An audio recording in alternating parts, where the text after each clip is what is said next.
Selamat sejahtera, Sukihotu again.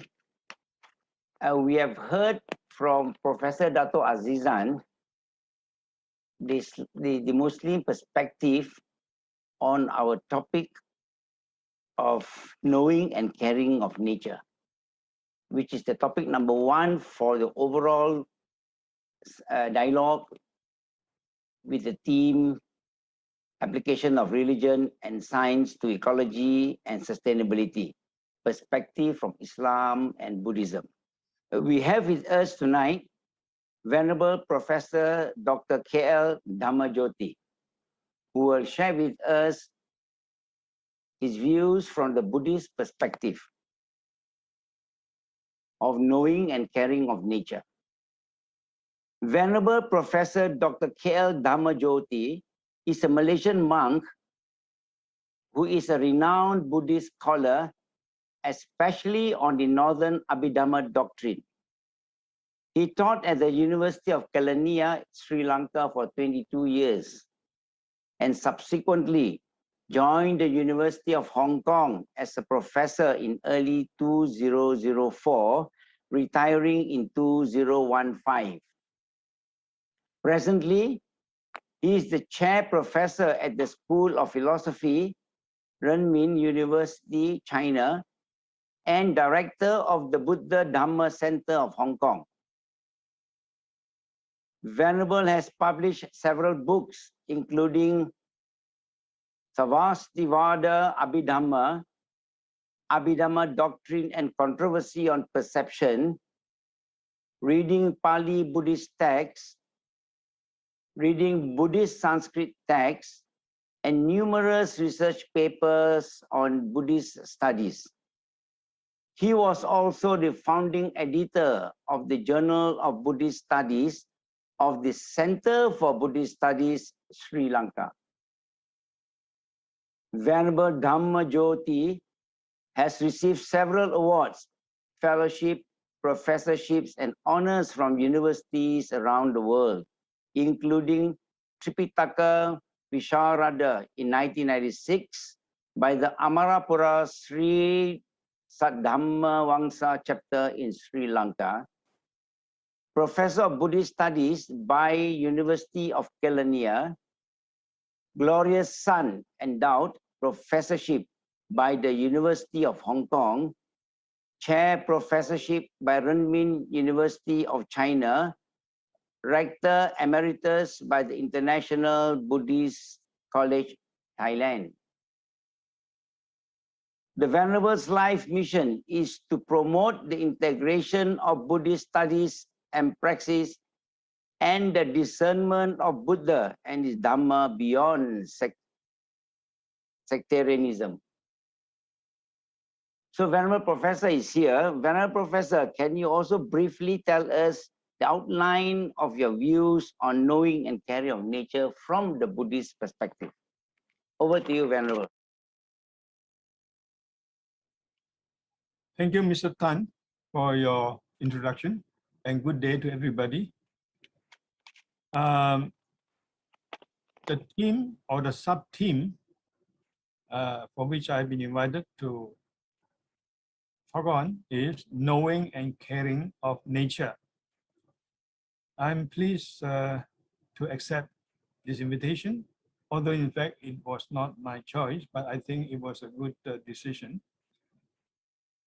Talking about knowing and caring of nature, first I would like to emphasize that it is an integral part of the doctrinal concerns of Buddhism. I shall, in the conference there, in the conference itself, I shall be elaborating more on this point, why it is an integral part. For now, let me succinctly state that Buddhism has several major doctrines, fundamental doctrines connected in this respect. The first is the doctrine of the so-called conditioned co-arising, or in Pali, paticca samuppada, Sanskrit pratitya samuppada. And according to these doctrines, all existence, which means not just all human beings, but all living beings, and in fact, all existence, including plants and the whole planet and the whole cosmos, all are intrinsically interdependent. That is the doctrine of conditioned co-arising. Another fundamental doctrine in this connection is the doctrine of anatta, which means the doctrine of non-self, or in the northern tradition, more emphasized in terms of emptiness.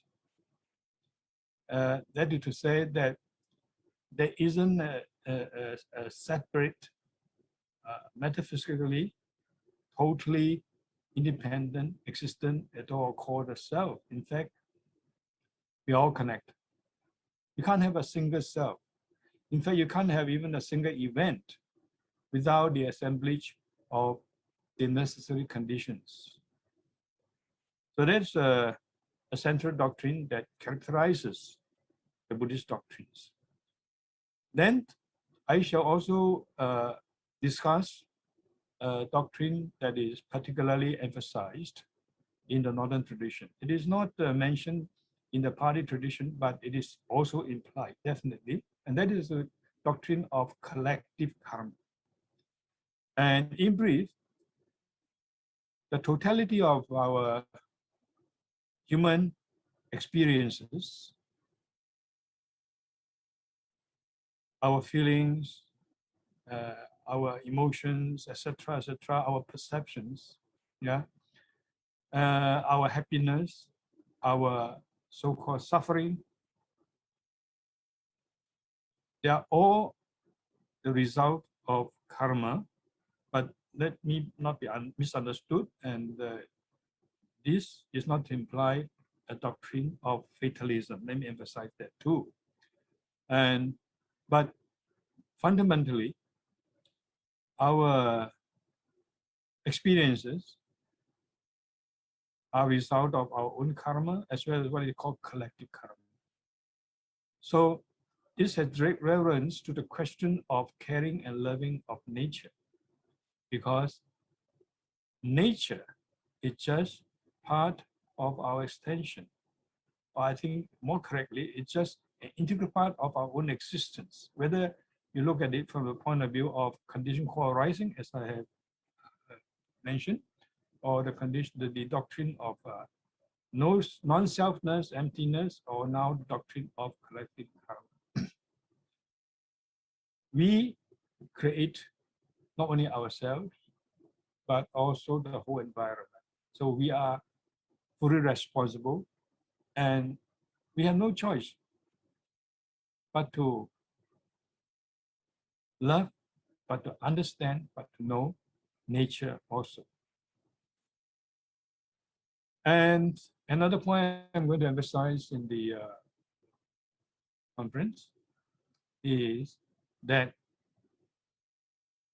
we should now do away with the mentality of mastering, conquering nature.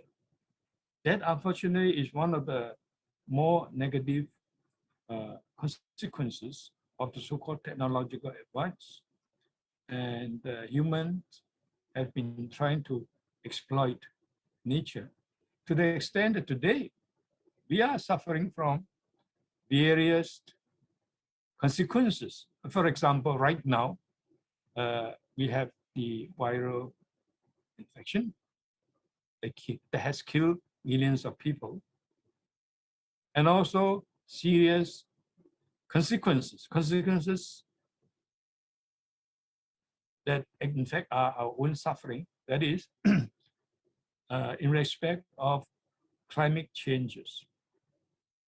All these are failure, or the result of failure of understanding and caring for nature, and of trying to exploit nature, and of trying to conquer nature, make use of nature.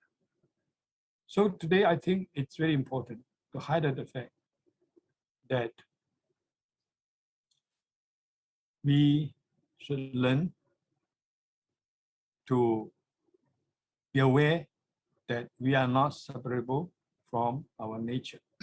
And we must not think of conquering, exploiting nature. Doing so is in fact exploiting ourselves. Man cannot therefore be well, be healthy when nature is sick. Nature will fight back, and we will result in a situation of mutual destruction. And that's what we are experiencing today. Yeah. So it's important to have the awareness of this holistic perspective of health and well-being. And we must be well together, or we may be destroyed together. One more final point I want to emphasize in my lecture, in the conference, is that knowing and caring of nature, in fact, can be understood, can be approached at different levels. We can know intellectually, conceptually, and we can care when we have enough awareness of our interconnection.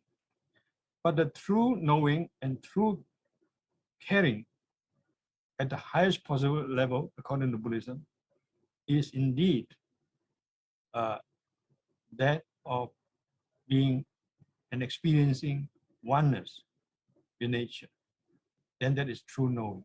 And that, of course, that requires much, much more than just intellectual conceptual analysis and a kind of ordinary feeling of wanting to care. So at that highest level, where your wisdom and your compassion become one, your knowing and being become one, and this is the Buddhist teaching, we feel it directly. The lack of welfare, the situation of nature, just as if it is our own lack of welfare.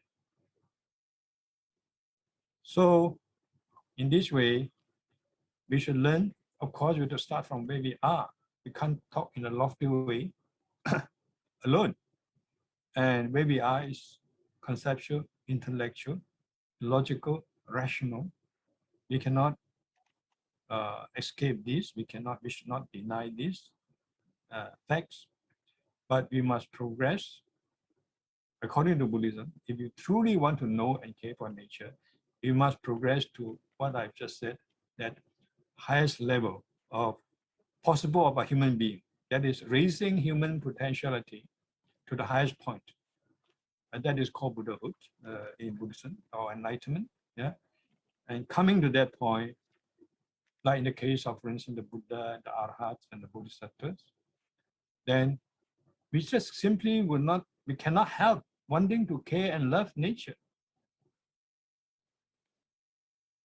It's this compassion, this caring is at the highest level that is non-centered, non-self-centered.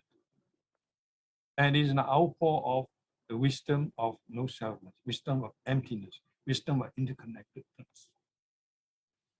So in this way, knowing and caring should be gradually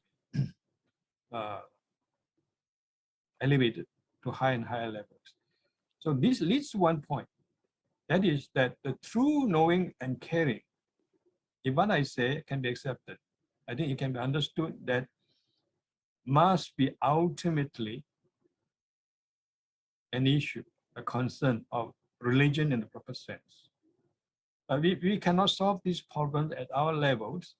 You know, we have one system, and outside us, everything is other system or another system, and nature is separated from us, and so there's bound to be conflict, contradictions, and mutual exploitation. It is only in the domain of religion that we can go deeply enough to understand, to feel,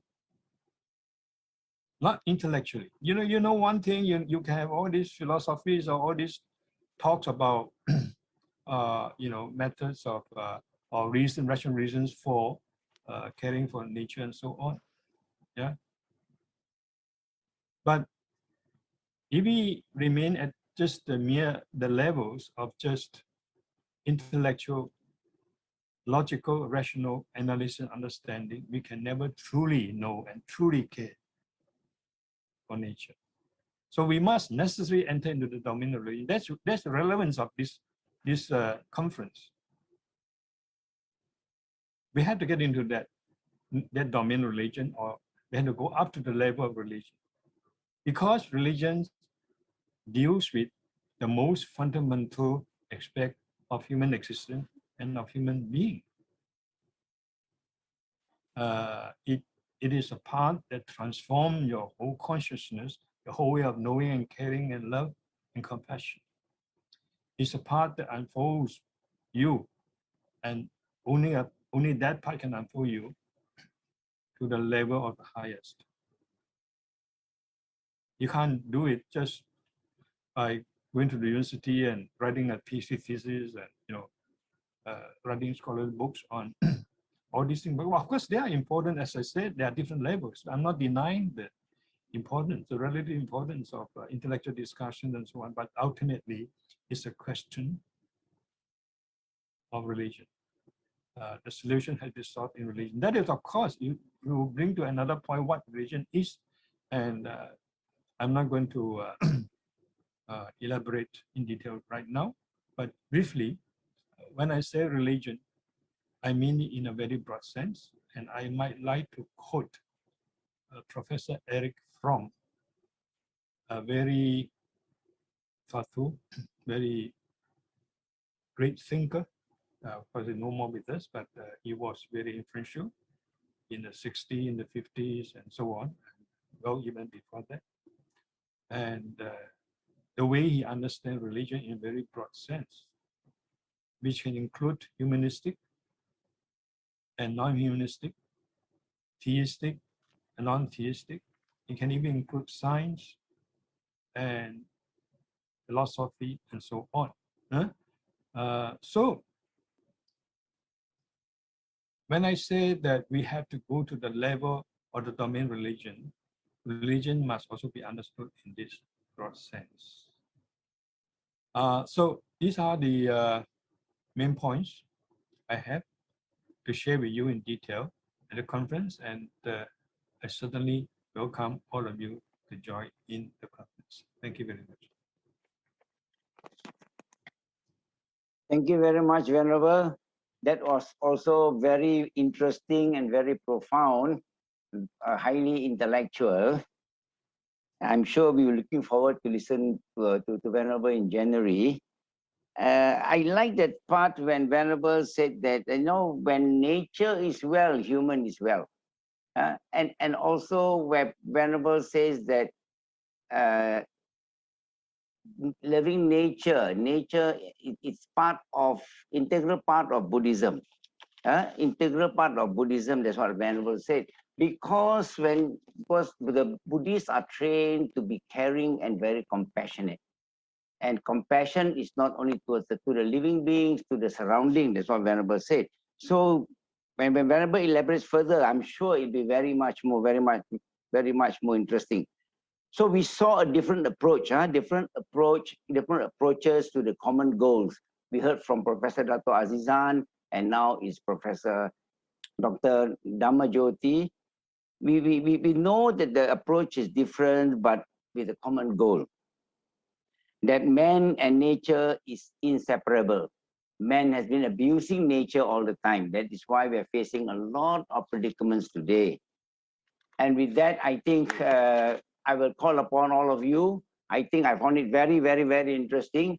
And I call upon all of us here, all of you who are listening also to log in quickly, to sign on for this Eco Dialogue that will happen in January, year 2022. With that, I say sadhu and thank you very much again.